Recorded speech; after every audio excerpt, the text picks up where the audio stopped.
Welcome back to Bunny and Me. This is Bunny and I'm Me, and today is September 11th. We know that today is a hard day for some people, and we also know that we're expected to be patriotic on days like today.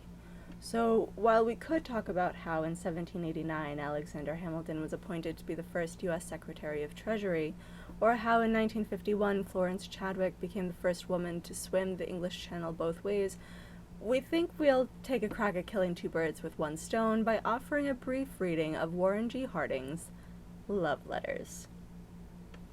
Warren G. Harding served as President of the United States from 1921 to 1923 before dying from a heart attack while still in office. Harding was not a particularly well-liked president, in part because he brought the glory days of reform hailed by Teddy Roosevelt and Woodrow Wilson to a close by appointing corrupt buddies, accepting bribes from oil tycoons, and stifling immigration. Even Harding himself thought that electing him was probably a poor decision, saying, quote, "I'm not fit for this job and should never have been here," end quote. But there is one thing that we can thank Harding for, and that is his literary discretion. Recently, letters written by Harding to his mistress and World War-era German sympathizer Carrie Fulton Phillips were released, and they are better than anyone could imagine.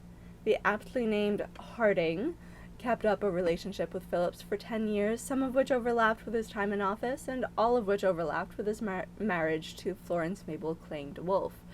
Now, in order to understand the context of the excerpts that we're about to read you, there is only one thing that you need to know. Warren G. Harding refers to his little Harding as Jerry.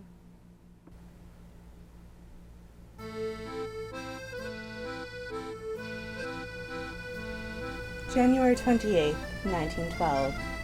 I love your poise of perfect thighs when they hold me in paradise. I love the rose your garden grows, love seashell pink that over it glows. I love to suck your breath away. I love to cling there long to stay. I love you garbed, but naked more. Love your beauty to thus adore. I love you when you open eyes and mouth and arms and cradling eyes. January 2, 1913. When I got home, I was too tired to sleep, but I rested, and you were summoned in finally. And you came, a vision vividly plain, a goddess in human form, and a perfect form, clad only in flowing hair, and you were joyously received, and Jerry came, and insisted on staying while we all retrospected in happiness for Sunday in Richmond.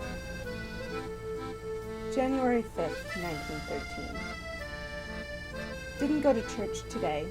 It cost too much last Sunday, so I got up and had a luxurious bath and donned my bathrobe in which to breakfast. 3 weeks ago, the robe touched and covered your beautiful form, and that made it hallowed to me, and I wanted contact with it to make me seem nearer to you. And I wanted to sit before the fire afterward in freedom of dress and dream of you and of loving you intimately. I'd like to dream in loose, flowing garb because I can dream more intently, and I did, to alarming release. I called your name aloud thrice, begging you to come, and a voice from upstairs responded, wanting to know what I wanted. I was alarmed and sobered. September 15, 1913. O carry mine, you can see I have yielded and written myself into a wild desire. I could beg, and Jerry came and will not go, says he loves you, that you are the only love worthwhile in all this world. And I must tell you so, and a score or more of other fond things he suggests, but I spare you. You must not be annoyed. He is so utterly devoted that he only exists to give you all. I fear you will find a fierce enthusiast today. Jerry, you recall Jerry, whose cards I once sent to you in Europe, came in while I was pondering your notes in glad reflection, and we talked about it. He was strongly interested and elated and clung to discussion.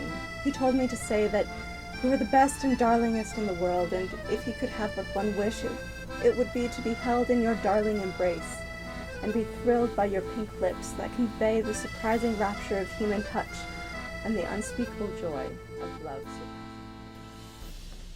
That's all we've got time for on Bunny and Me this week. Hope you learned something and had a little fun. We'll see you next time.